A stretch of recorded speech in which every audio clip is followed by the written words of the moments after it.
The year-end box office has become a fierce battleground, with major Hollywood sequels out since November, heating up the theater landscape. Joining the year-end competition are new K-movies that are making their presence felt with their own strategies. To delve deeper, we now connect with Jae Soh, professor and filmmaker at Seoul Institute of the Arts. Hello, Professor Soh. Hi, Professor. Hi.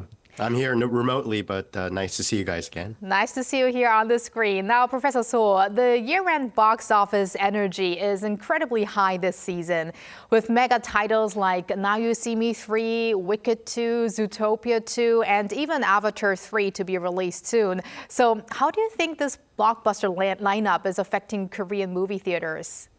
Well, at first glance, it seems like, they're doing so well. Like, for example, Now You See Me is 1.29 million people went to see it. I think right now Zootopia is at the highest at 2.67 million. And even Wicked is like 820,000 people as of today. And as you know, Avatar 2, which came out during COVID in 2022, did over 10 million at the box office. So it looks like stiff competition, but I think what the other aspect of it is that it's bringing a lot of people to the theaters right now, and it's we're getting to be like holiday season pretty soon. So I think with the Korean sort of the movie theaters not doing that well this year, I think this is a boom that I think in some ways with the release of these new Korean movies coming out, they could really try to take advantage of all the audiences flocking to the theaters. Mm-hmm. And among all these blockbuster or fierce competitions, there are 3 Korean films that are out. The People Upstairs, The Informant, and Concrete Market. And they actually all chose the release date or the premiere date as December 3rd. So what kind of niche strategy are these films kind of aiming for? So as I was mentioning, the other films are, I think, Wicked or Zootopia. These movies are more general audiences, primarily, family oriented. So kids go to see it with their parents, things like that. But I think the programming for these movies that we're watching it's aimed much more for the older adult audiences. So they're more interested in thrillers, action, dramas, and social commentary, which is kind of distinct from the sort of like Zootopia type of, 4-quadrant movie. That's what we call it. It's like it excites everybody, all ages. But I think the Korean movies that are coming out is kind of a specific genre niche. So we have black comedy, action, and also like a dystopian sort of story. So I think it's targeting a certain demographic of Korean cinema-going audiences that are really into these movies. And speaking of adult audience, let's go into the details of this specific movie called The People Upstairs. It's directed by Ha Jung-woo, and he also stars in the movie, of course. And this has been drawing attention. It's an R-rated movie. It's a psychological thriller, but I saw that it officially is categorized as comedy and drama. So I heard you watched it yourself, Professor Soh. Tell us more about this movie. Yeah, I went to the 150 showing at CGV and I watched this movie, and it was actually, I was surprised at a lot of people there. So the film centers around 2 couples living in the same apartment, complex, but whose level of romance stands in contrast to one another. So the downstairs couple is played by Kong Hyo-jin and Kim Dong-wook, and then basically the upstairs is Lee Han-hee and Ha Jung, who's also the director of the film. So the story begins with the downstairs couple one day invites the upstairs couple because they make a lot of noise. I'm not going to go into the details about that, but basically, they start this dinner conversation, and they're really the man is about to sort of like give them a piece of their mind, but of course it kind of divulges into something really crazy. And this is actually a remake of a Spanish film called The People Upstairs. And this is Ha Jung-woo's 4th film. He started with a movie called Roller Coaster. Then he did Chronicles of Blood Merchant and Lobby last.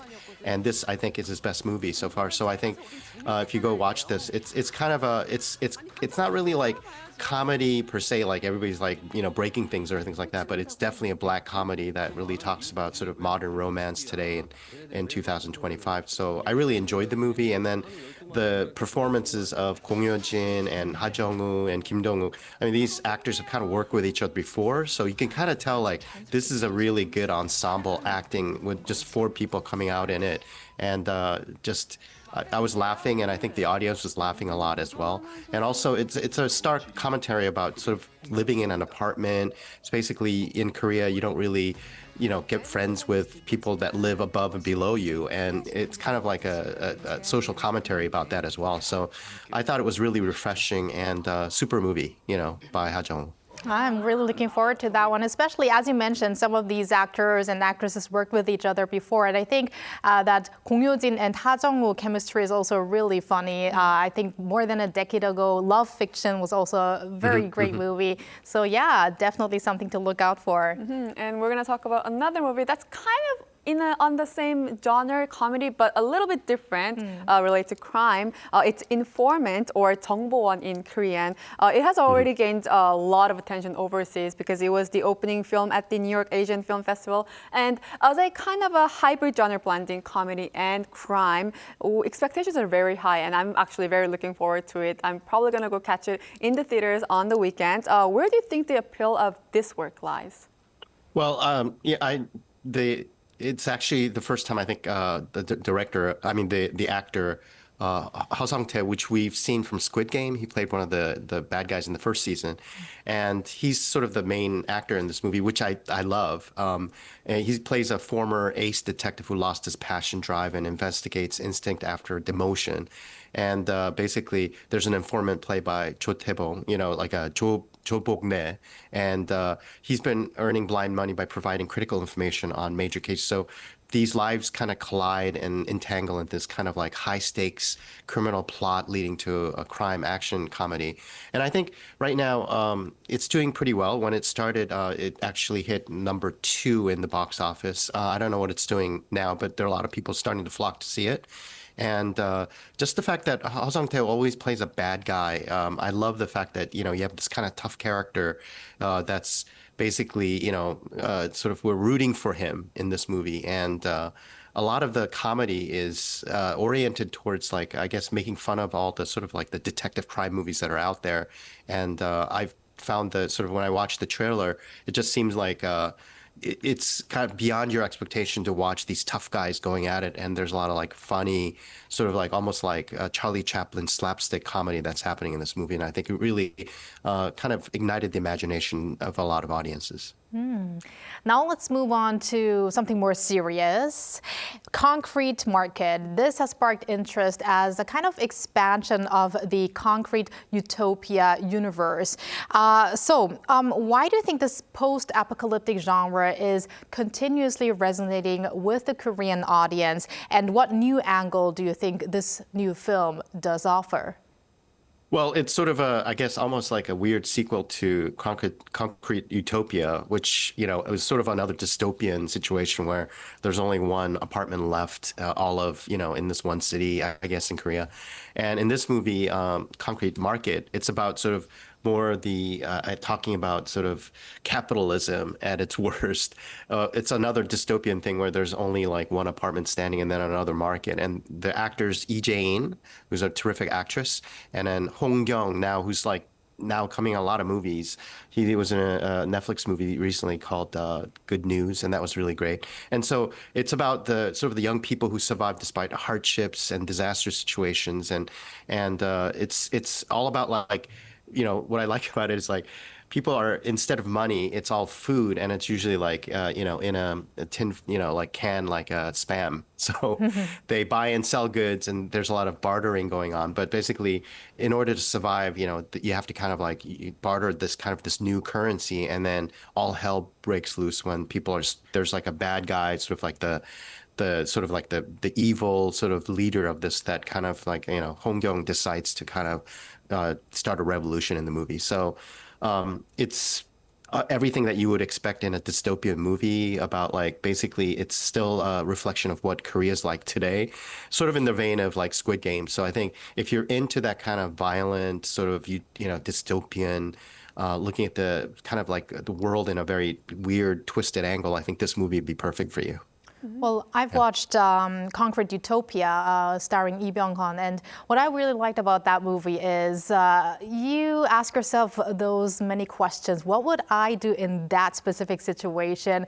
What character, is very similar to me in that movie? Those are the questions that you ask yourself in that kind of situation, which we hope will never happen to us. Oh, yes, definitely. And so we've talked about these 3 Korean films that are out now in the box office, and they all have different genres and themes that's going on. So what does this variety of genre experiments in the current position in Korean cinema have kind of at the end of the year?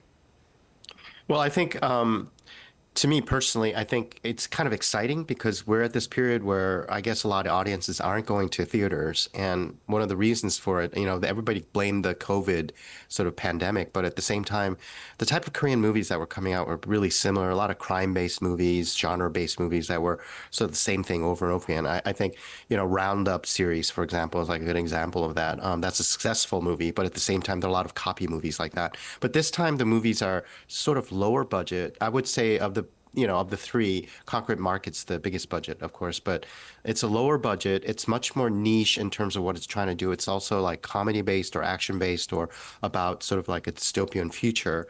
And I think Korean cinema is like basically because it's struggling, it's starting to experiment with these kind of smaller stories that you can kind of expand on. So one of the great things about, for example, The Informant is that you have an actor who isn't usually an actor that you see as the main actor. And I think another problem with Korean cinema is always just the same group of people coming out as actors. So I think it's a chance to sort of other actors getting a shot at becoming, part of the sort of, I guess, the lore of Korean cinema and Korean celebrities. And I think this kind of new breed of storytelling is definitely, I think, sort of exciting the audiences. I think last year we talked about, Love in the Big City, movies like that I think much more niche, but at the same time, it's starting to kind of pick up in terms of audience, especially kind of younger adult audiences are really starting to understand, and older audiences also appreciate sort of the specialness of these movies.